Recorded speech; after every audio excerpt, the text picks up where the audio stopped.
বিশ্বকাপের অন্যতম জনপ্রিয় ম্যাচ ছিল আর্জেন্টিনা বনাম অস্ট্রিয়া। লড়াই হচ্ছিল, সে সময় পুরো বিশ্ব মেতে উঠেছিল খেলা উপভোগ করার জন্য। হঠাৎ করে নেট দুনিয়ায় নতুন এক ভিডিও ভাইরাল হয়েছে সেই মুহূর্তে। স্টেডিয়ামে সে সময় বিখ্যাত পপ তারকা শাকিরা খেলা উপভোগ করছিলেন।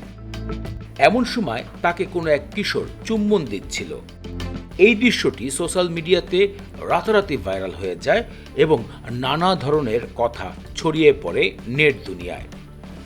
সর্বশেষ গণমাধ্যম থেকে জানা গিয়েছে, শাকিরাকে চুম্বন খাওয়া সেই কিশোর অন্য কেউ নয়, তারই সন্তান 13 বছরের ছেলে মিলান। এমনটা দৃশ্য নিয়ে সোশ্যাল মিডিয়াতে নানা ধরনের কথা উঠেছে, যদিও এর কোনোটাই সত্য নয়। সর্বাধিক বিষয়টি নেট দুনিয়ায় আবারও শাকিরাকে জনপ্রিয়তা এনে দিয়েছে।